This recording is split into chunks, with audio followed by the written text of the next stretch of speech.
वर्णिवेशरमणीयदर्शनं मन्दहासरुचिराननाम्भुजं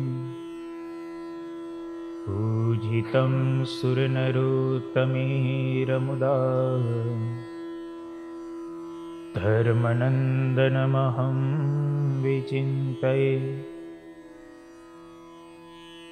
वामे यस्य स्थिता राधा श्रीश्च यस्यास्ति वक्षसि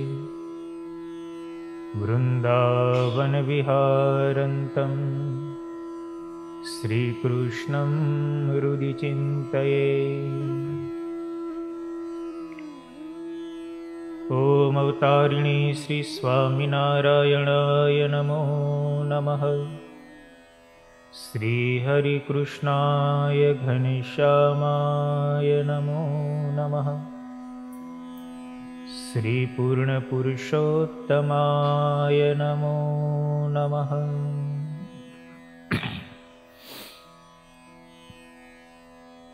इष्टदेव भगवान श्री स्वामिनारायण, परम पूज्य सद्गुरु महंत मोहन प्रसाद दास जी स्वामी, परम पूज्य सद्गुरु शास्त्री कृष्ण जीवन दास जी स्वामी, सर्वे वंदनीय वाला भक्तों ने भावथी जय स्वामीनारायण। शिक्षापत्री भाष्यनी कथामां गई काले आपणे 35मो श्लोक श्रवण कर्यो। अपमानो न कर्तव्यो गुरुणां च वरीयसां लोके प्रतिष्ठितानां च विदुषां शस्त्रधारिणां। अमारा आश्रित सत्संगी होय तेमणे कोई गुरुનું અપમાન ન કરવું। વરીયસામ એટલે શ્રેષ્ઠ મનુષ્યનું પણ ક્યારેય અપમાન ન કરવું। લોકમાં પ્રતિષ્ઠિત હોય એવા મનુષ્યનું પણ ક્યારેય અપમાન ન કરવું અને વિદ્વાન તથા શસ્ત્રધારી એવા મનુષ્યનું પણ ક્યારેય અપમાન કરવું નહીં। ત્યાર પછી શ્રીજી મહારાજ 36ના શ્લોકની અંદર એવું કહે છે, કાર્યમ ન સહસા કિંચિત કાર્યો ધર્મસ્તુ સત્વરમ પાઠનીયાધિત વિદ્યા કાર્ય સંગોન્વહમ સતામ। આ શ્લોકમાં શ્રીજી મહારાજ 3 આજ્ઞાઓ કરે છે। અમારા સત્સંગી હોય એમણે વ્યવહાર સંબંધી કાર્ય છે તે વિચારીને કરવું, પણ ધર્મ સંબંધી કાર્ય છે તે તત્કાળ કરવું। બીજી આજ્ઞા શ્રીજી મહારાજે એવી કરી, પાઠનીયા અધિત વિદ્યા, પોતે જે વિદ્યા ભણ્યા હોય તે બીજાને ભણાવવું। અને ત્રીજી આજ્ઞા મહારાજે કરી, કાર્ય સંગોન વહમ સતા, નિત્ય પ્રત્યે દરરોજને માટે સાધુનો સમાગમ કરવો। પહેલી આજ્ઞા મહારાજ એવું કહે છે કે કોઈ પણ કાર્ય કરો તે વિચારીને કરો કે જેથી કરીને પાછળથી દુઃખ ન થાય। પણ પછી અપવાદ તરત આપ્યો કે ધર્મ સંબંધી કાર્ય છે ને એ તત્કાળ કરો। ધર્મ સંબંધી કાર્યમાં જો વિચાર કરવા બેસીએ તો મન તો બહુ ચંચળ છે, એ ક્યારે ફરી જાય એનું કંઈ નક્કી ન રહે। પરિણામ એ આવે કે આપણાથી ધર્મ સંબંધી કોઈ કાર્ય થઈ શકે જ નહીં। શતાનંદ સ્વામી પણ ભાષ્યની અંદર એવું કહે છે, ધર્મસ્ય ત્વરિતા ગતિ, ધર્મની ગતિ છે ને બહુ ઉતાવળી છે, ઝડપી છે, એ સ્થિર નથી। એટલે ધર્મનો જ્યારે વિચાર આવે, કંઈક સત્કર્મ કરવાનો વિચાર આવે ને એટલે તત્કાળ જ એ કાર્યને અમલમાં મૂકી દેવું। એમાં પછી રાહ ન જોઈએ। દાન કરવાનો સંકલ્પ થાય તો તરત દઈ દેવું. પછી એમ કે હાલો ને થોડાક દી પછી વિચાર કરીને દેશું, તો પછી વિચારવાનું જ રહી જાય. ક્યાંક સેવાનો, ભક્તિનો, કથા વાર્તા કરવાનો, સતશાસ્ત્રનું પઠન કરવાનો કંઈક સંકલ્પ વિકલ્પ થાય તો તત્કાળ કરવો. મંદિરે જવાનો વિચાર તો ઘણી વાર આવે, પણ આપણે એને વિચારીને કરીએ એટલે અવાતું જ નથી. પણ વિચાર અમલમાં આવે ને તરત જો કરીએ તો, ફરવા જવાનો વિચાર આવે ને તો તરત અમલ કરીએ આપણે, ચાલો ઉપડીએ જ. એમ ધર્મ સંબંધી કાર્ય પણ તત્કાળ કરવું. સ્મૃતિની અંદર એક એવું વાક્ય છે, અજરામરવત પ્રાગનો વિદ્યામર્થંચ સાધયે ગૃહિતૈવ કેશેષુ મૃત્યુના ધર્મમાચરેત. જેણે વિદ્યા પ્રાપ્ત કરવી હોય અને ધન પ્રાપ્ત કરવું હોય ને, એણે એમ માનવું કે હું ક્યારે મરવાનો જ નથી,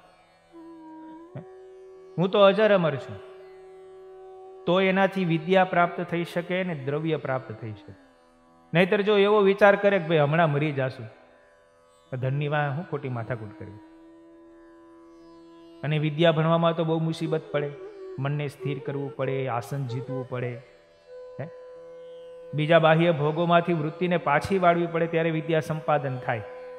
અને વિદ્યા સંપાદન કરનારો વ્યક્તિ એવું વિચારે કે ભાઈ આપણે તો મરી જવાના છે, આ ક્યાં કઈ ભેગું આવવાનું છે, તો એ ક્યારેય વિદ્યા પ્રાપ્ત કરી શકે નહીં.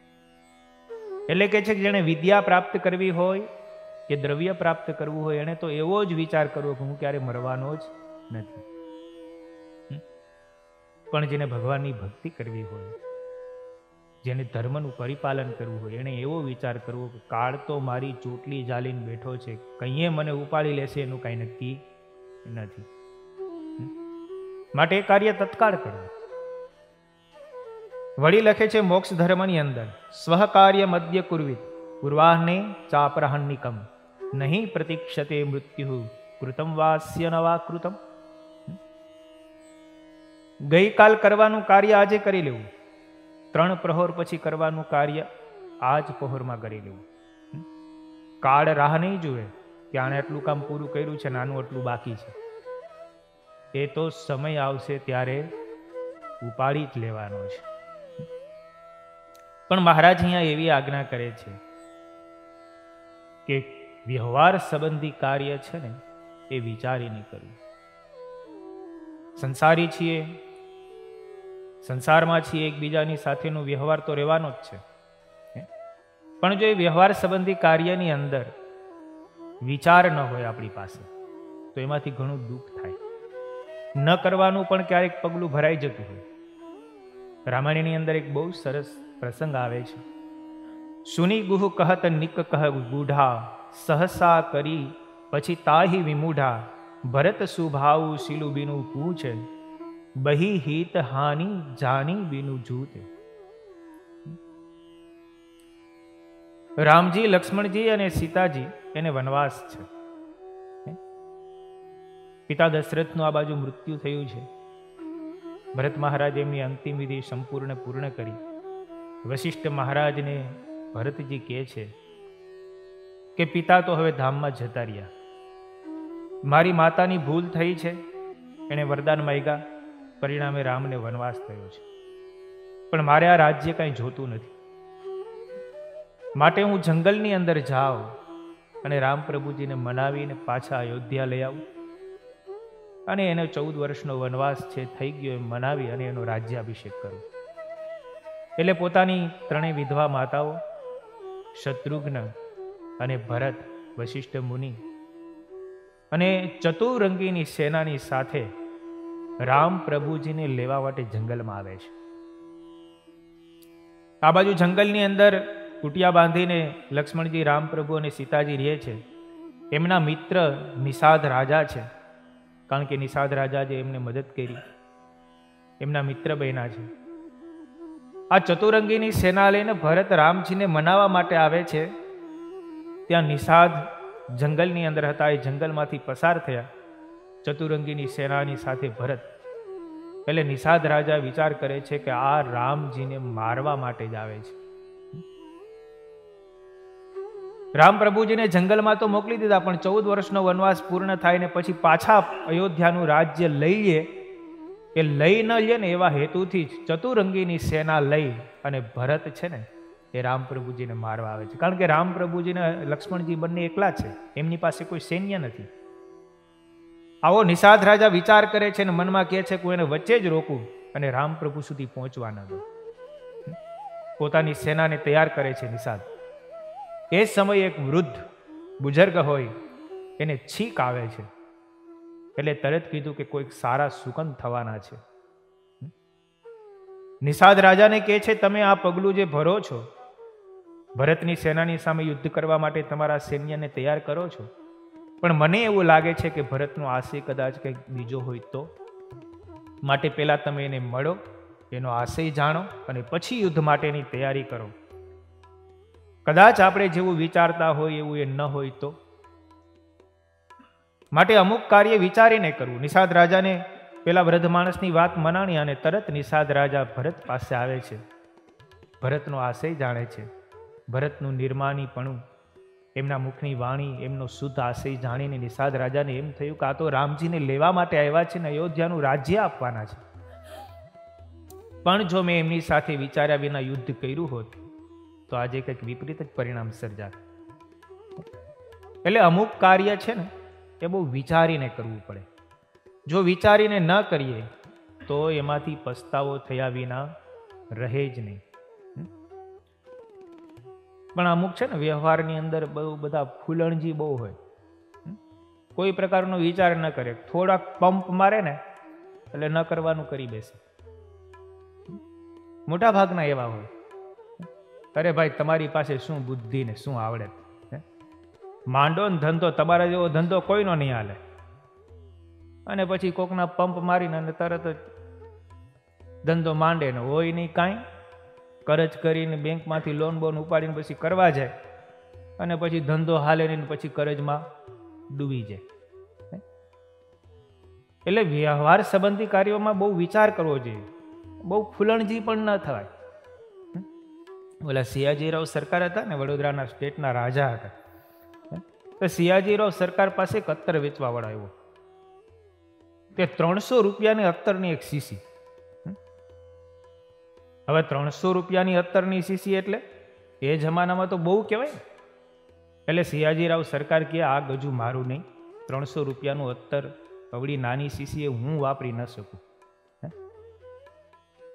આવી શીશી તો ઓલો લલ્લુ બાદર છે ને એ વાપરી શકે, માટે તમે એની પાસે જાઓ. એટલે ઓલો અત્તર વેચવાળો લલ્લુ બાદર પાસે આવ્યો. લલ્લુ બાદરને કે સિયાજીરાવ સરકાર જે શીશી ન વાપરી શકે તમે વાપરી શકો. તમારા જેવો કોઈ આમ શોખીન ન કહેવાય. ઓલો લલ્લુ બાદર નાતો તો એવો પંપ માર્યો ને કે લાવ લાવ, એમાં હું સિયાજીરાવ ન ખરીદી શકે તો હું ન ખરીદી શકું. એ કે 300 રૂપિયાની શીશી લઈ લીધી, નાતો તો ને માથે ઢોળી નાખી. આમ ફૂલણજીમાં ને ફૂલણજીમાં બાપ દાદાની બધી જ રકમ વહી ગઈ, લલ્લુભાઈ ના અલ્લુભાઈ થઈ ગયા. એટલે વ્યવહારમાં છે ને બહુ ફૂલણજી ન થવાય. વ્યવહારમાં તો બહુ વિચારીને એક એક પગલું ભરવું પડે. વાગડ ગામમાં એક ભીખાભાઈ શેઠ હતા. સંપ્રદાયનો બનેલો પ્રસંગ. ઘણા બહુ મેણા ટોણા અને કાંઈક કોક બે શબ્દો કીધા હોય ને પછી એવી ચાનક ચડે, અને ચાનક ચડે ને પછી ન કરવાના પગલા ભરી લે. બહુ એ કઈ વિચાર ન કરે. એટલે ભીખાભાઈ શેઠ વૃદ્ધાવસ્થા થઈ, પત્ની મૃત્યુ પામ્યા છે. દીકરાના ઘરવાળા, એટલે દીકરાના ઘરવાળાએ રસોઈ તૈયાર કરી થાળી પીરસીને ભીખાભાઈ શેઠને આપી. ભીખાભાઈ શેઠ જમવા માટે બેઠા, પણ હવે 2-3 કલાક રસોઈને થઈ ગયા હોય એટલે થોડુંક ઠરી જાય. એટલે ભીખાભાઈએ નિર્માણીપણે કીધું કે ભાઈ મારે દાંત છે નહીં, મારી વૃદ્ધાવસ્થા થઈ ગઈ, થોડું ગરમ ગરમ આપો તો સારું. સત્સંગી હતા, પણ હવે ઘરની પુત્રવધુ ઓલા માથાની મળી હોય, એ કે ગરમ ગરમ ખાવું હોય તો બીજી કરી લ્યો ને. આવો મેણો માર્યો એટલે આનાથી રહેવાનું નહીં. 20,000 રૂપિયા લઈને એક માણસને મહુવા મોકલો ને કીધું જાઓ બીજી ઘરવાળી ગોતી આવો, ગમે એમ થાય, હવે તો ઘરવાળી જોઈએ, બાકી ગરમ ગરમ ખાવું છે. પુત્રવધુએ મેણું માર્યું પણ હવે સહન થયું નહીં, તો 20,000 રૂપિયા લઈને માણસને મોકલો ને કે મહુવાથી એક બાઈ ગોતી આવ જા. અદ્ભુતાનંદ સ્વામીને આ વાતની ખબર પડી કે ભીખાભાઈ જેવા શેઠને આવું પગલું ભરે આ ઉંમરે, ભગવાન ભજવાનો સમય છે, મરવાનો સમય આવ્યો ને બીજું ઘરનું કરવું છે ને ખાવા માટે થઈને. અદ્ભુતાનંદ સ્વામી વડતાલથી આવ્યા અને વાગડ આવીને ભીખાભાઈને સમજાવ્યા, તમને આ શોભે નહીં, આ ઉંમરે બીજું ઘરનું કરો એ સારું ન કહેવાય. પછી અદ્ભુતાનંદ સ્વામીએ 2 મજૂર રાખ્યા. જુઓ સંતની બુદ્ધિ કેવી. અદ્ભુતાનંદ સ્વામીએ 2 માણસ ગોઠવી દીધા. એક બ્રાહ્મણ રાખ્યો, ગરમ ગરમ રસોઈ કરીને ભીખાભાઈને જમાડે, અને એક માણસ નવડાવે ધોવડાવે ને બીજી કાંઈ સેવા પરિચર્યા હોય ને બધી કરે. 2 માણસ રાખી દીધા, પણ બીજું લગ્ન કરવાનું ના પાડી દીધું કે આ ધંધો કરાય નહીં. અને પછી 20,000 રૂપિયા તો મોકલી દીધા, હવે લેવા કોણ જાય? એટલે અદ્ભુતાનંદ સ્વામીએ ગઢડાના કોઠાળી ભીમજીભાઈને મોકલ્યા. ભીમજીભાઈને કીધું તમે જાઓ અને ઓલા 20,000 રૂપિયા મળે તો પાછા લઈ આવો. પણ હવે એકવાર હાથમાંથી ગયા એ પાછા ઘડીકમાં મળે. પણ ભીમજીભાઈની થોડીક વ્યવહારિક આવડત, બુદ્ધિ, એટલે જેમ તેમ કરીને ગમે એમ કરીને 20,000 રૂપિયા માટે લેવા ગયા, પણ 14,000 રૂપિયા માંડ મળ્યા. 6,000 રૂપિયા તો તોય ઓલા કે વાગદાનના તમારે દેવા જ પડે. એ પછી 14,000 રૂપિયાના અદ્ભુતાનંદ સ્વામીના કહેવાથી એને ગઢડામાં, વડતાલમાં, જુનાગઢમાં, ધોલેરામાં 4 મંદિરોમાં ઠાકોરજીના કમાડ ચાંદીના કરાવી દીધા. કેવડું મોટું! પણ 20,000 રૂપિયા એક બાય માટે થઈને ખર્ચાતા. એ 14,000માં 4 મંદિરોના ચાંદીના કમાડ થઈ ગયા એ જમાનામાં. પણ એક શબ્દ સેજ લાગ્યો, ચાનક ચડી, વિચાર ન કર્યો તો શું થાત? આ તો અદ્ભુતાનંદ સ્વામી જેવા સંત મળી ગયા, દ્રષ્ટિ આપી તો વાંધો ન આવ્યો. એટલે બહુ છે ને વિચાર કરીને બધું વ્યવહાર કરવો, પણ વિચાર પણ વિવેક સભર કરવા. જેટલું આપણાથી થઈ શકે ને એવા વિચાર કરવા. ઓલા શેખ ચલીને જેમ વિચાર ન કરવા. ઓલો એક શેખ ચલી હતો ને, શેખ ચલી અમુક વાત બહુ સમજવા જેવી હોય, એમાંથી આપણે ઘણી બધી શીખ મળતી હોય. એક શેઠને એક ગામથી બીજે ગામ ઓલો ઘીનો ગાડવો લઈ જાવ હતો. 10 કિલો જેટલું ઘી હશે, માટીનો ગાડવો ભર્યો અને શેઠને લઈ જાવ તો પણ શેઠથી ઉપડે એમ નતું. એટલે ઓલા શેખ ચલીને બોલાવ્યો. શેખ ચલીને કીધું ભાઈ તો આ ઉપાડી લે, હું તારા ભેગો હાલો આવું, આપણે બીજે ગામ જવું છે, આ ઘી ત્યાં પહોંચાડવું છે, હું તને 2 આના આપીશ. એટલે ઓલો શેખ ચલી તો રાજી થઈ ગયો, 2 આના મળે છે, ચાલો ને ઉપાડી લઈએ. ઘીનો ગાડવો ઉપાડ્યો માથે. શેખ ચલી હાઈલો જાય, પાછળ શેઠ હાઈલા આવે. પણ ઘીનો ગાડવો લઈને હાઈલો જતો હતો ને, ત્યાં એના મનમાં વિચારો ચડ્યા, આ 2 આના આવશે, 2 આનાની હું બકરી ખરીદીશ, પછી બકરીનું દૂધ થશે, એ દૂધને વેચીશ એટલે એમાંથી પૈસા મળશે, પછી એ પૈસા ભેગા થશે, પછી હું લગ્ન કરીશ, પછી મને છોકરા થશે, અને પછી આ બકરીના દૂધમાંથી પૈસા થોડાક ઝાઝા ભેગા થશે એટલે એક દુકાન માંડીશ, અને એ દુકાન થશે પછી હું ઘીનો ને દૂધનો ને દહીંનો વેપાર કરીશ, અને એટલી બધી ગરાગી થશે, મધ્યાહનનો સમય થશે, મારો છોકરો મને બોલાવવા આવશે અને ગરાગીની લાઈન હશે, તો હું મારા છોકરાને કે અત્યારે ખાવું નથી, અત્યારે પેલા વેપાર, એમ કહીને હું માથું હલાવીને એને ના પાડીશ. આમ માથું હલાવી ગયો ને તો ગીલો ગાડલો ઢોળાઈ ગયો. પાછળ શેઠ આવતા હતા, એને મારું પાટું, હાડા મારો આ ઘી ઢોળી નાખ્યું. તે શેખ ચલી કે તમારું ઘી ઢોળાઈ ગયો, પણ મારો તો સંસાર ઢોળાઈ ગયો. એટલે હવા પણ વિચારો ન કરવા, બહુ જેટલું થઈ શકે એટલું કરાય. ઘણા માણસો બેઠા બેઠા કાંઈ આવડત ન હોય, કાંઈ કરી શકે એમ ન હોય, તો એવા વિચારો કરતા હોય ને કે જાણે કે હમણાં આખા શાસનને બદલાવી નાખશે. ગામને ઓટલે બેહીને ના આ દેશમાં ખરેખર આમ હોવું જ જોઈએ, આમ કરવું જોઈએ. નરેન્દ્રભાઈ બરાબર કરતા એવડું નહીં એમ, એનાથી આમ પાપડ પણ ભાંગી શકે એમ ન હોય, પણ વિચારો ક્યાં સુધી ના કરે. રાજના નેતાઓ જાણે કે એની પાસે સલાહ લેવા ન આવતા હોય એવી એવી વાતો કરતા હોય. એટલે વિચાર પણ બહુ વિચારીને કરવા, જે થઈ શકે તેવું કરવું, જે નહીં થઈ શકે ને એવું ન કરવું. એક શેઠ પોતાના ઘરના આંગણામાં બેસીને રોજ ઓટલા ઉપર બેસીને દાંતણ કરે. હવે દાંતણ કરવા શેઠ બેસે ને એટલે ઓલી રેઢિયાર ગાય, હવે રેઢિયાર ગાય છે ને ત્યાં રોજ એના આંગણામાં બેસે, રાતે આવીને બેસી જાય. ખાધું હોય રાતે એટલે ગાયને તો શું હોય, જે ખાધું હોય પછી બેઠા બેઠા ઓગારે. તે ઓલી બેઠી બેઠી ગાય ઓગારે. આ હવારમાં રોજ ઉઠીને દાંતણ કરવા સામે બેસે. પણ દાંતણ કરે ને ત્યારે એને વિચાર આવે, આ ગાયના શિંગડામાં મારા બે પગ વ્યવસ્થિત બેસી જાય એમ છે, આ ગાયના શિંગડામાં મારા બે પગ રોજ વ્યવસ્થિત બેસી જાય એમ છે. રોજ વિચાર કરે. એક દી વિચારનો અમલ કર્યો.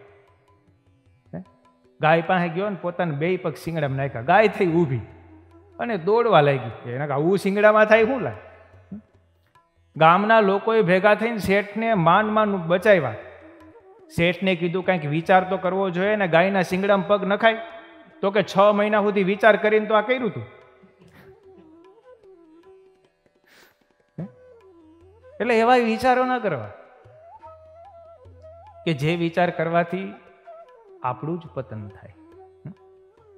એટલે મહારાજ અહીંયા કહે છે કે વ્યવહાર સંબંધી કાર્ય બહુ વિચારીને કરવું, અને અમુક વ્યવહાર સંબંધી કાર્યમાં ધીરજ પણ રાખવી પડે. અમુક કામ ઉતાવળે કરવા જાય ને તો પાછા પડીએ. અમુક ધીરજતાથી કામ તમે કરો તો એ કામમાં તમને સફળતા મળે. કારણ કે વ્યવહાર સંબંધી કામમાં કંઈ તરત ન કરી નખાય, બહુ ઝાઝા વિચાર કરવા પડે, થોડીક ધીરજતા રાખવી પડે, આજુબાજુ તમારે પૂછવું પડે.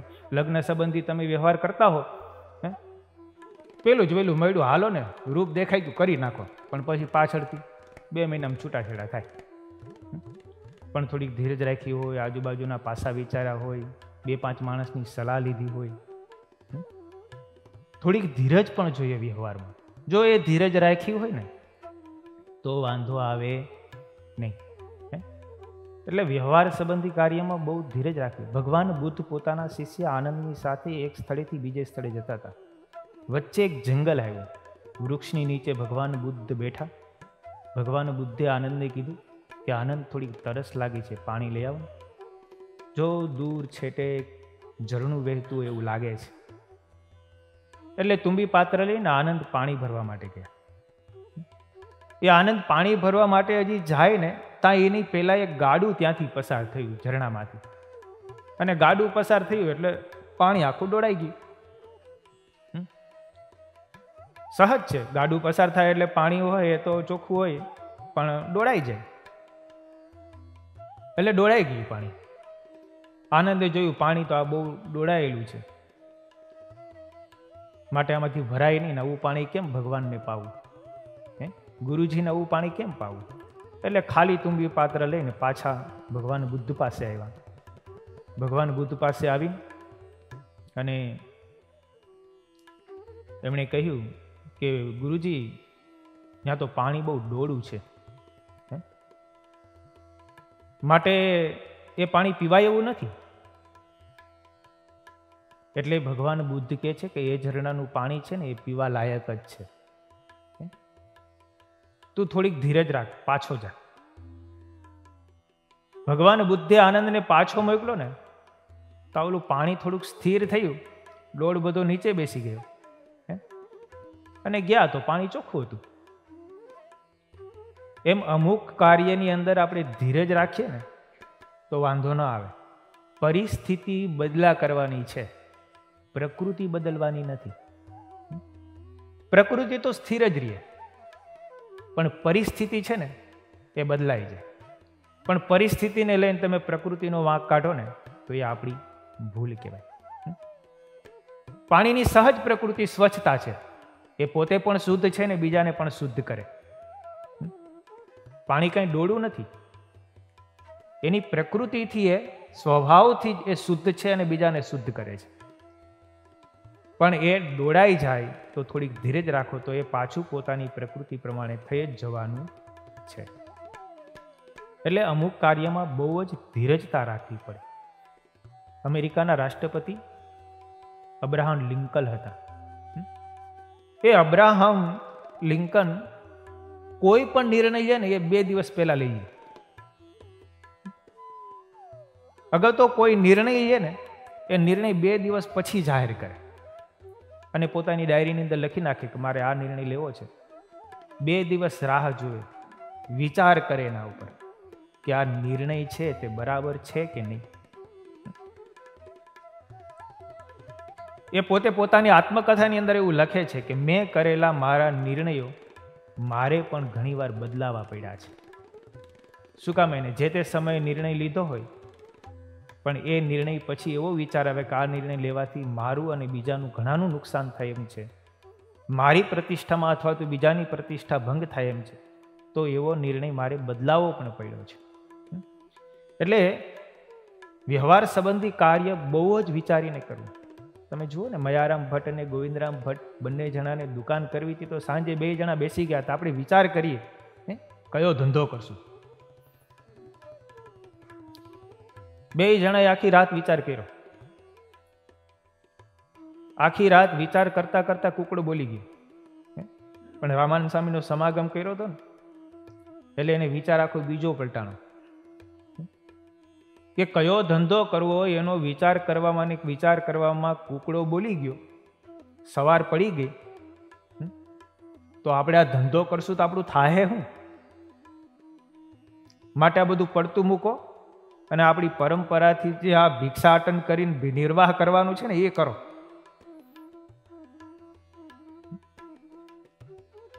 એટલે મહારાજા શિક્ષાપત્રીની અંદર આપણને એવી આજ્ઞા કરે છે કે વ્યવહાર સંબંધી કાર્ય છે તે વિચારીને કરવું, પણ ધર્મ સંબંધી કાર્ય છે ને એ તત્કાળ કરવું.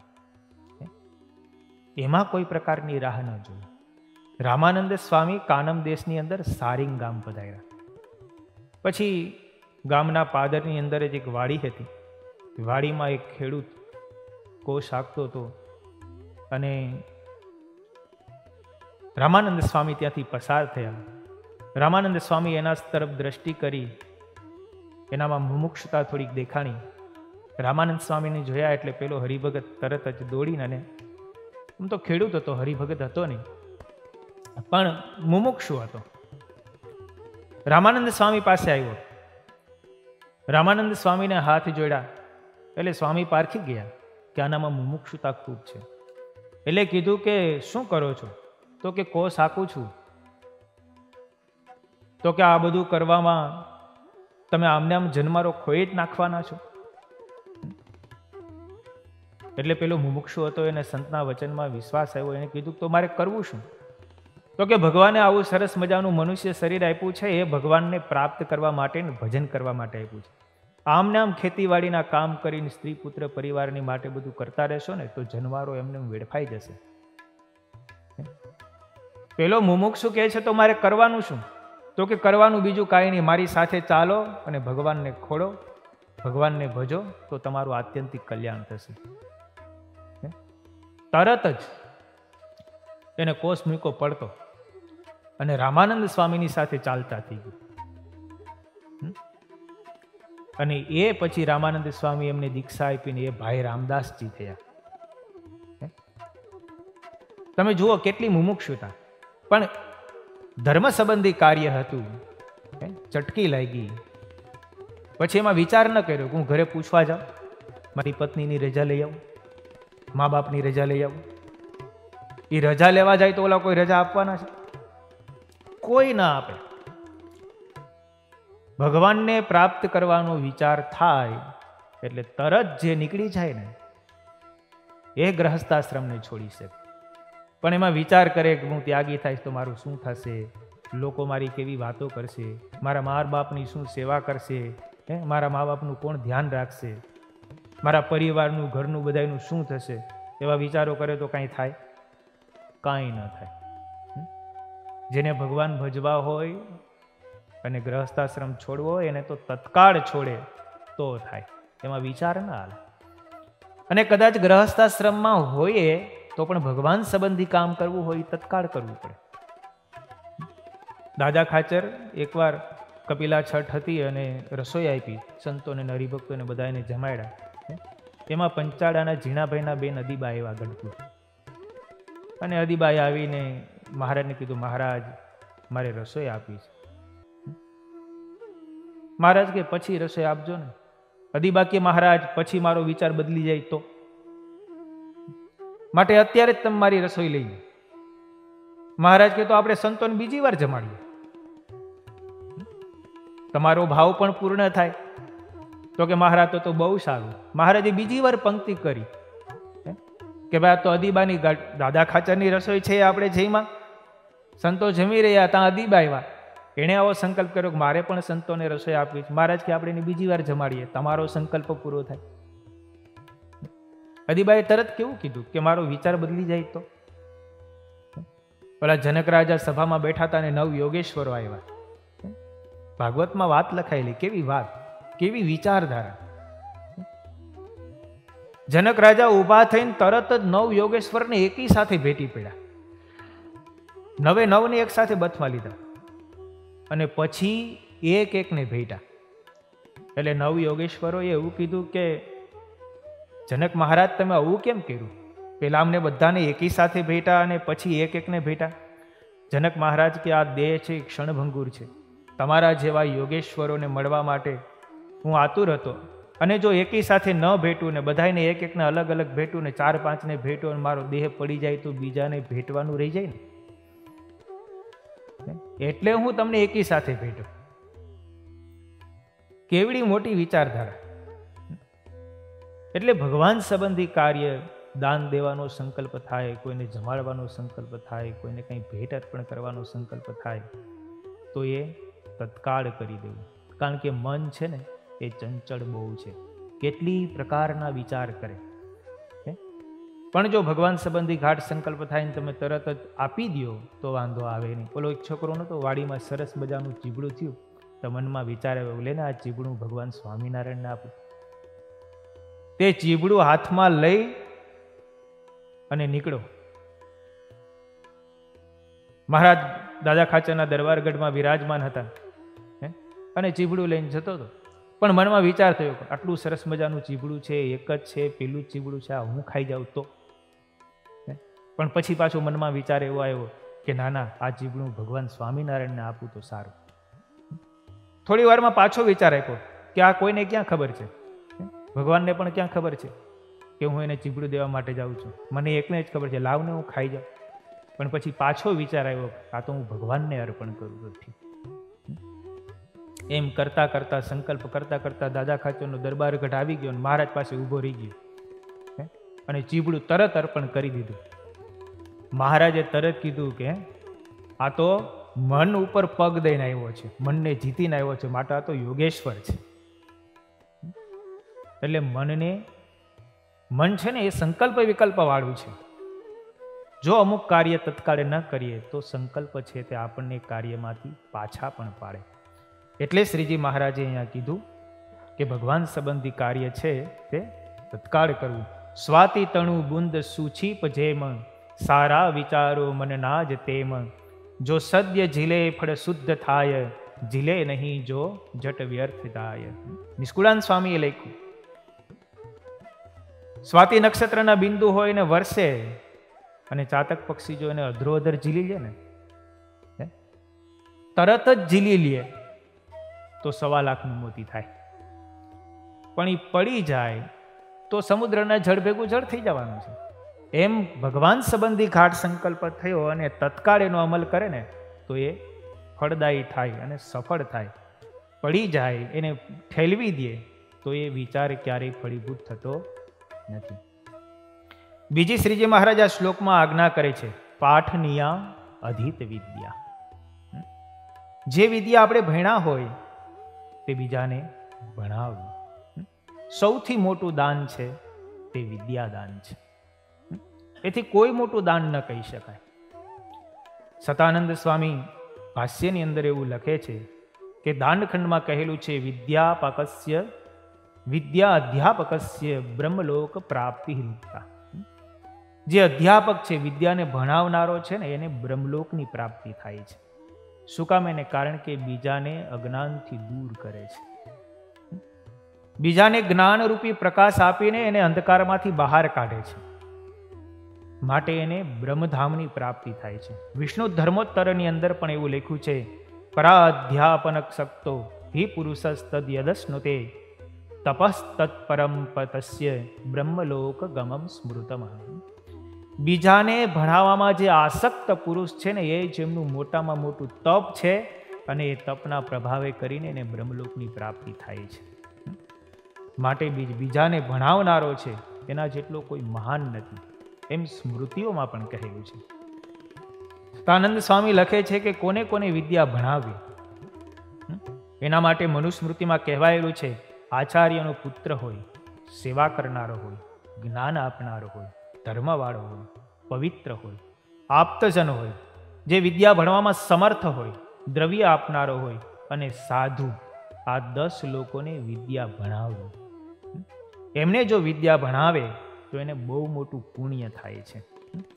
એ વિદ્યા છે ને એક એવી વસ્તુ છે કે જેને કોઈ લૂંટી ન શકે. સુભાષિતોની અંદર પણ એવું કહેવાયેલું છે, ન ચોર હાર્યમ ન રાજહાર્યમ ન ભ્રાતૃભાજ્યમ ન ચ ભારકારી વ્યયે કૃતે વર્ધતે એવ નિત્યમ વિદ્યાધનમ સર્વધન પ્રધાનમ. એક વિદ્યારૂપી ધન એવું છે કે એને કોઈ લૂંટી ન શકે.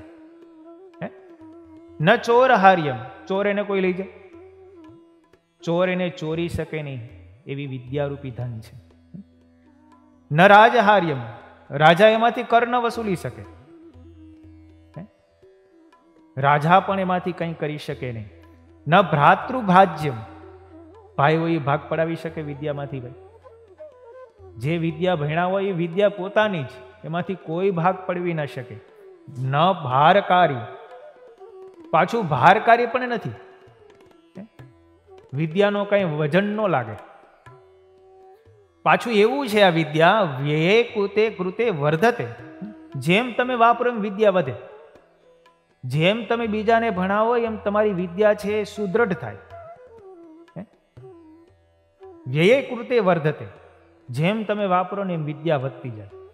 માટે વિદ્યા જેવું છે ને કોઈ ધન શ્રેષ્ઠ નથી. પણ વિદ્યા મેળવવા માટે પણ પાત્રતા જોઈએ હો. વિદ્યા મેળવવા માટે પણ બહુ મોટી સાધના જોઈએ. એમને વિદ્યા ન મળે. વિદ્યા મેળવવા માટે ને વિદ્યા પ્રાપ્ત કરવા માટે પણ ઘણી બધી સાધના કરવી પડતી હોય છે. વિદ્યાર્થીના 5 લક્ષણો શાસ્ત્રોની અંદર બતાવ્યા છે. કાક ચેષ્ટા, બકત ધ્યાનમ, શ્વાન નિંદ્રા તથેવ ચ અલ્પાહાર સ્ત્રિયાસ્ત્યાગો વિદ્યાર્થી 5 લક્ષણો. આ 5 વસ્તુ જેની પાસે હોય ને એ વિદ્યા પ્રાપ્ત કરી શકે. બીજો કોઈ વિદ્યા પ્રાપ્ત કરી ન શકે. કાક ચેષ્ટા, કાગડાની જેમ ચંચળ હોવો જોઈએ. માય કાંગલો હોય, જ્યાં હોય ત્યાં બેઠો રહેતો હોય તો એનાથી કંઈ વિદ્યા સંપાદન ન થાય. કારણ કે એ સંપાદન કરવા માટે એને બહુ સાધના કરવી પડતી હોય. એટલે કાક ચેષ્ટા, કાગડાની જેમ ચંચળ હોવો જોઈએ. કાગડો તમે જુઓ, આમ બાણો લેવા માટે તમે સેજ વાંકા વળો ને તો એને ખબર પડી જાય કે આ મને જ મારવા માટે કરે છે, તો ઉડી જાય. પેલો કાગડો હતો ને, ઓલી કાગડી હતી ને, એના બચ્ચાને ઉપદેશ આપતી હતી, જો માણસ જેવું છે ને કોઈ ભયંકર પ્રાણી નથી. બીજા આપણને કોઈ નહીં ઈટી શકે, પણ માણસ આપણને ઈટી દેશે, માટે એનાથી સાવધાન રહેજો. એટલે કાગડીના બચ્ચા કહે તો અમારે સાવધાન રહેવા માટે શું કરવું?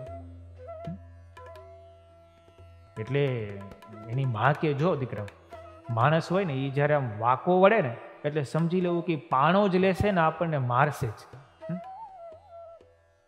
તો કાગડીના બચ્ચા કે માણસ ખીચામાં પાણા લઈને ફરે તો? એટલે કાગડી કે હવે તમે નહીં ઈટાવ, જાઓ. એટલે કાગડા છે ને બહુ ચંચળ હોય, ચપળ હોય, એને તમે કોઈ ઈટી ન શકો. બીજા પક્ષીઓ ઈટાઈ જાય પણ કાગડો ઈટાય નહીં, કારણ કે બહુ જ ચંચળ અને ચપળ હોય. એમ જે ચંચળ અને ચપળ હોય ને એ વિદ્યાને પ્રાપ્ત કરી શકે, બીજો પ્રાપ્ત ન કરી શકે. બીજું લખ્યું બકત ધ્યાન, બગલાની જેમ સ્થિર હોવો જોઈએ.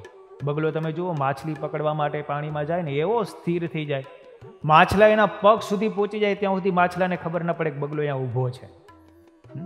એમ વિદ્યા પ્રાપ્ત કરવા માટે, વાંચવા માટે જ્યારે બેહે ને ત્યારે એકાગ્ર સ્થિર થઈને મનને દબાવીને બેઠો હોય, બગલાની જેમ સ્થિર બેઠો હોય, એ વિદ્યાને પ્રાપ્ત કરી શકે. બીજો વિદ્યાને પ્રાપ્ત ન કરી શકે. ત્રીજું લખ્યું, શ્વાન નિંદ્રા તથૈવ ચ.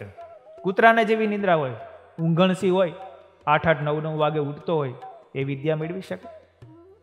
તરત સૂઈ જાય ને તરત જાગી જાય. કૂતરો તમે જુઓ, આખી રાત જાગે, સવાર પડી સૂતો હોય, આખી રાતનો ઉજાગરો હોય, તો પણ સહેજ અસર થાય ને એટલે તરત મોઢું ઊંચું કરીને જોઈ લે આજુબાજુ કાંઈ છે, 20 મિનિટે પાછું સૂઈ જાય, તરત જ એને ઊંઘ આવી જાય. એમ જે તરત સૂઈ જાય અને તરત જાગી જાય ને, શ્વાન નિંદ્રા જેવો હોવો જોઈએ. માં ઉઠાડવામાં આવે ને ભાઈ ઉઠ ઉઠ, 3-4 વાર ઉઠાડે તો ઉઠે નહીં, એ છોકરા કાંઈ વિદ્યા મેળવી શકે નહીં. પછી લખ્યું અલ્પાહારી, મિત આહાર હોય, માપમાં જમતો હોય, એ વિદ્યાને મેળવી શકે. હારી પેટ ખાઈને શરીર હોય લઠ્ઠા જેવું, પછી હું તો રે આખો, એનાથી કઈ વિદ્યા સંપાદન ન થાય. અલ્પાહાર હોવો જોઈએ, સીમિત, જેટલું જોઈએ તેટલું ભોજન કરે, રસયુક્ત ભોજન કરે, પણ માપમાં કરે. અને છેલ્લું સ્ત્રી ત્યાગ, બ્રહ્મચર્ય વ્રતનું પાલન કરે, સ્ત્રી તરફ એમની વૃત્તિ ન જાય. આ 5 લક્ષણ જેનામાં હોય ને એ વિદ્યા પ્રાપ્ત કરી શકે, બીજા કોઈ વિદ્યા પ્રાપ્ત કરી શકે નહીં. અને જેની પાસે સેવા ધર્મ હોય, જ્યારે વિદ્યા પ્રાપ્ત કરવા માટે ગુરુજી પાસે જાય ત્યારે ગુરુજીની સેવા કરે, તો એની ઉપર એની કૃપા થાય અને વિદ્યા ઝડપથી પ્રાપ્ત થાય. તમે જુઓ, શ્રી કૃષ્ણ ભગવાન હતા, બળરામજીને શ્રી કૃષ્ણ સાંદીપની ઋષિની અંદર ઉજ્જૈનમાં વિદ્યાભ્યાસ કરવા ગયા. ભગવાન હોવા છતાં પણ ગુરુજીની સેવા પરિચર્યા કરતા હતા, પગચંપી કરતા હતા, પુષ્પ લઈ આવતા હતા, કાષ્ટ લઈ આવતા હતા. એ સેવાની સાથે જે વિદ્યાભ્યાસ કરે ને, અત્યારે તો જમાનો આખો બદલાઈ ગયો. રૂપિયાવાળો છોકરો કોઈ શિક્ષકને પ્રણામી ન કરે, વંદન પણ ન કરે, પગે પણ ન લાગે, એને શું વિદ્યા મળે? એ વિદ્યા મળે તો આ લોકની મળે, પણ અધ્યાત્મ વિદ્યા અને સંસ્કાર જે મળવા છે ને, એ તો નમ્રતા અને સેવા હોય તો જ મળે. જે ગુરુજનોની પરિચર્યા કરે, સેવા કરે, એની અનુવૃત્તિમાં રહીએ ને, એ જે વિદ્યા પ્રાપ્ત થાય, એ વિવેકસભર વિદ્યા પ્રાપ્ત થાય ને, એ વિદ્યા છે ને એ આત્યંતિક કલ્યાણને આપનારી થાય. બાકી બધી વિદ્યા તો આ લોકના પૈસા અપાવે, પણ એનાથી એને સુખ અને શાંતિ એ વિદ્યા ન અપાવે. એ તો ગુરુના આશીર્વાદથી સભર જે વિદ્યા પ્રાપ્ત થાય ને, એ વિદ્યા છે તે બીજાને સુખરૂપ થાય અને આત્યંતિક કલ્યાણને માટે ઉપયોગી થાય એ વિદ્યા. અને કૃપાથી પ્રાપ્ત થયેલી વિદ્યા છે ને એ જ પછી બ્રહ્મ વિદ્યા બની જાય છે. કૃપાથી પ્રાપ્ત થયેલી વિદ્યા છે એ જ વિદ્યા બ્રહ્મ વિદ્યા બની જાય છે. એની સાથે સાથે પૂર્ણ શ્રદ્ધા જોઈએ. પેલા અર્જુન હતા ને, અર્જુન પછી 5 પાંડવો અને 100 કૌરવો અને દ્રોણાચાર્યના પુત્ર અશ્વત્થામાને બધા વિદ્યાભ્યાસ કરતા હતા. તો પાણી ભરવા માટે બધાને મોકલે, એટલે અશ્વત્થામાને ગુરુ દ્રોણાચાર્યજી મોટો મોઢાવાળી ભંભલી આપી અને બીજા બધાને નાના મોઢાવાળી, એટલે બધાને વાર લાગે. દ્રોણાચાર્યનો શિષ્ય અશ્વત્થામા છે ને એ વેલો આવી જાય, એટલે એને બીજા શાસ્ત્રો વિદ્યા, શસ્ત્ર વિદ્યાઓની રીતિ ભીતિ બધી શીખડાવી દે. અર્જુને વિચાર કર્યો કે આ અશ્વત્થામા વેલો આવે છે ને ગુરુજી એને શીખડાવી દે છે જે અમને શીખવા નથી મળતું. એટલે એને વરુણાસ્ત્રનો પ્રયોગ કરીને ઝડપથી પાણી ભરીને અશ્વત્થામાની સાથે પહોંચી જાય અને અશ્વત્થામાને જે વિદ્યા અલગથી ભણાવે ને એ પોતે ભણી લે. રસોઈયાને એક વખત ગુરુ દ્રોણાચાર્યએ કીધું કે ભાઈ તમારે છે ને વિદ્યા ભણાવો ને, પણ અંધારામાં કોઈને ભણાવતા નહીં. એમાં તો અર્જુનને તો ખાસ, કારણ કે ગુરુ ઓળખી લે ને કે કેવો છે. એક વખત દીવાને અંજવાડે ભોજન કરતા હતા, દીવો ઠરી ગયો અને અર્જુનનો થાળીમાંથી કોળિયો સીધો મોઢામાં ગયો. અર્જુનને વિચાર આવ્યો કે અંધારાની અંદર પણ હું કોળિયો લાવું છું, એ મોઢામાં જ જાય છે, આનું કારણ શું? તો કે મારો નિત્યનો અભ્યાસ. હું દરરોજ જે રીતે જમું છું એ મારો અભ્યાસ થઈ ગયો કે મારો હાથ સીધો મોઢામાં જ જાય, આંખમાં કે નાકમાં નથી જતો. એમ હું નિત્ય અભ્યાસ કરીશ ને તો અંધારાની અંદર પણ હું સાચું નિશાન મેળવી શકીશ. પછી અર્જુન રાત્રિના સમયે પણ અંધારામાં પણ નિશાન ટાંકી દેતા. એવી શ્રદ્ધા હોય તો એની ઉપર ગુરુનો રાજીપો થાય. રાત્રિના સમયે અંધારામાં બાણ વિદ્યાનો પ્રયોગ કરતા હતા. ગુરુ દ્રોણાચાર્ય જોઈ ગયા, અર્જુનને કીધું તને અંધારામાં દેખાય? તો કે હા ગુરુજી, મને અંધારામાં પણ હું નિશાન ટાંકી શકું છું. ગુરુ દ્રોણાચાર્ય કીધું જા, હું તને ભારત વર્ષનો સર્વશ્રેષ્ઠ ધનુર્ધર બનાવીશ. એ એની શ્રદ્ધા હતી. એટલે શ્રદ્ધા જો હોય તો જ છે ને વિદ્યા પ્રાપ્ત કરી શકે, પણ એ સિવાય વિદ્યા પ્રાપ્ત કરી શકાતી નથી. માટે સર્વથી શ્રેષ્ઠ કોઈ ધન હોય તો કયું છે? વિદ્યાધન છે. એ ક્યારેય પણ નષ્ટ થતું નથી. 2-3 પ્રસંગો લઈ લો. 1945 અંદર બીજું વિશ્વયુદ્ધ થયું. બહુ સમજવા જેવો પ્રસંગ. અમેરિકા અને જાપાનનું ભયંકર યુદ્ધ ચાલતું હતું. અમેરિકા વાળાએ હિરોશીમા અને નાગાસાકી ઉપર 2 અણુ બોમ્બ ફેંક્યા. પહેલો બોમ્બ એને હિરોશીમા ઉપર ફેંકો, એક જ મિનિટમાં 80,000 લોકો મૃત્યુ પામ્યા અને 70,000 લોકો ઘાયલ થઈ ગયા. બીજો બોમ્બ એને નાગાસાકીની અંદર ફેંકો, 40,000 લોકો મૃત્યુ પામ્યા એક જ મિનિટમાં. એવો અણુ બોમ્બ ભયંકર. અબજો ને કરોડોની મિલકત ધરાશાયી થઈ ગઈ. જાપાન ગોઠણિયાભર થઈ ગયું અને અમેરિકાનું સરનું લઈ લીધું. યુદ્ધ પૂરું થયું. 1 મહિના પછી જાપાનની સંસદ બેઠી અને સંસદના બધા લોકોએ વિચાર કર્યો કે અમેરિકા વાળાએ આપણા દેશ ઉપર અણુબોમ્બ ફેંકીને એને બહુ મોટું ઘૃણાસ્પદ કાર્ય કર્યું છે. બધા સાંસદોએ નક્કી કર્યું કે આપણે અમેરિકાને ઠેકાણે પાડી દઈએ. પણ 2 બુદ્ધિશાળી એવા સાંસદ સભ્યો હતા, એણે કીધું કે આપણે અમેરિકાને મારવા માટેના ઠેકાણે પાડી નાખવાના પ્રયત્નો કરશું તો વેર વધશે. એ લોકો આપણને ઉપર હુમલો કરશે, આપણા દેશને પણ નુકસાન થશે, આપણી પણ પ્રજા મરશે. વેર વાળવાનો કઈ યુદ્ધ કરીને સામનો કરીને જ વેર વાળી શકાય એવું નથી. વેર વાળવાનો બીજો પણ પ્રયાસ કરી શકાય. તો કે શું કરવું? ત્યારે ભવિષ્યને જોનારા 2 સાંસદ સભ્યોએ એટલું કીધું કે આપણે એટલું જ કરીએ. એક જ વાક્યનો એને ઠેરાવ લખ્યો, we will give education to each and every individual of Japan. જાપાનની આપણે દરેક વ્યક્તિને શિક્ષણ આપીએ. જાપાનની આપણે દરેક વ્યક્તિને શિક્ષણ આપીએ, એનાથી આખું અમેરિકા ઘાયલ થઈ જશે. અને પછી એણે એવા પ્રયોગો કર્યા શિક્ષણ નીતિના. આજે જાપાનમાં ફરજિયાત દરેક વ્યક્તિને 15 વર્ષ શિક્ષણ કરવાનું જ, વિદ્યાભ્યાસ કરવાનો ને કરવાનો જ. આપણા અહીંયા પ્રાઇમરીના શિક્ષકો છે ને 12 પાસ હોય, બહુ તો કોલેજ કરેલા હોય. જાપાનની અંદર IAS અધિકારીઓ જે આખા જિલ્લાનું સંચાલન કરતા હોય ને, 1 ક્લાસ અધિકારીઓ પ્રાથમિક શાળામાં શિક્ષકો તરીકે છે. જે આપણે અહીંયા કલેક્ટરની ડિગ્રી ધરાવનારા જે વ્યક્તિઓ છે ને, એવા કલેક્ટર સુધીનું ભણેલા વ્યક્તિઓ જાપાનની અંદર પ્રાઇમરીમાં ને KGની અંદર ભણાવનારા શિક્ષકો છે. આટલું એ શિક્ષણ ઊંચું લઈ ગયા ને એટલું બધું ટેકનોલોજીનું વ્યવસ્થિત એને નિર્માણ કર્યું ને, આજે અમેરિકા પણ ટેકનોલોજીની ભીખ જાપાન પાસે માગે છે. તમે જુઓ ને કેવો રસ્તો અપનાવ્યો. યુદ્ધ કર્યું હોત તો પણ એને દરેક વ્યક્તિને એજ્યુકેશન તરફ લઈ ગયા. આજે જાપાનને આખું દુનિયા પહોંચી શકતી નથી ટેકનોલોજીની બાબતમાં. આટલું બધું ઊંચું. એક નાનો એવો પત્ર, 5 મિનિટ થોડુંક મોડું થશે પણ બહુ સમજવા જેવો છે. અમેરિકાના 16મા રાષ્ટ્રપ્રમુખ અબ્રાહમ લિંકન, એનો પુત્ર સ્કૂલમાં ભણતો હતો.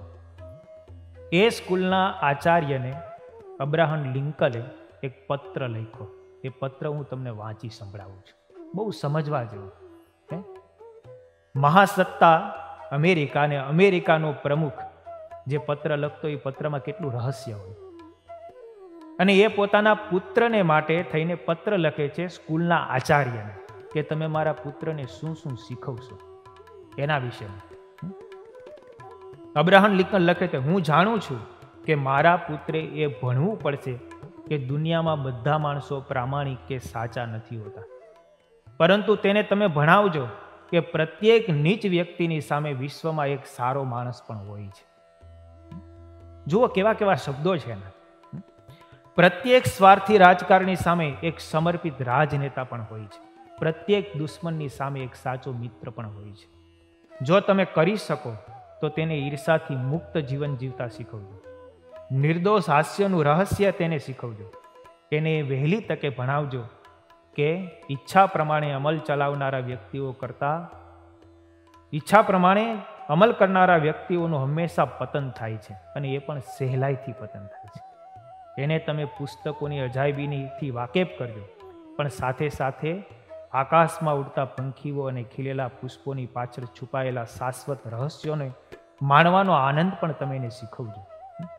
શાળામાં તેને ભણાવજો કે ગેરરીતિ આચરવા કરતાં નાપાસ થવું શ્રેષ્ઠ છે. ચોરી કરીને પાસ થવું એના કરતાં નાપાસ થવું તે શ્રેષ્ઠ છે, તમે એને શીખવજો. જ્યારે સૌ તેને ખોટા કહી રહ્યા હોય ત્યારે પણ પોતાના વિચારોમાં શ્રદ્ધા રાખવાનું તેને શીખવજો. વિચારહીન ટોળાશાહીને ન અનુસરવાની શક્તિ તેનામાં સિંચવજો. વિચારહીન ટોળા હોય ને એની સાથે ભળી જવાનું તમે એને શીખવતા નહીં.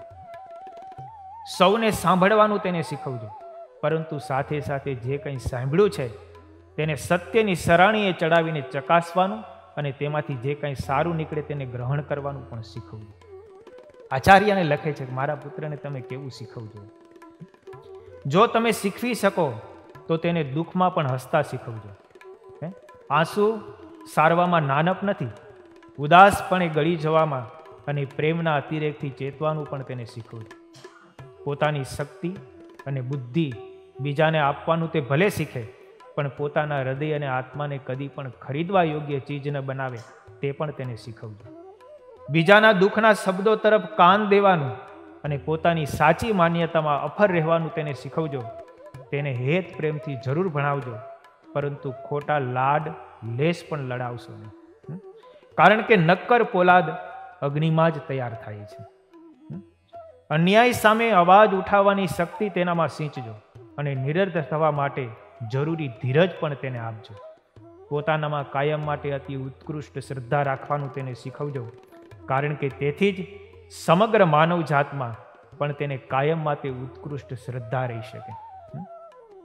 આ એક વાત એવી મોટી શીખવાનું મેં તમને કહી દીધું, પણ તેમાંથી તમે જરૂર એટલું એને શીખવજો, તમારાથી થઈ શકે તેટલું તેને શીખવજો, કારણ કે એ મારો નાનકડો અને લાડલો દીકરો છે. અબ્રાહમ લિંકલે આવો આચાર્યને પત્ર લખ્યો કે મારા છોકરાને તમે આવું શીખવજો.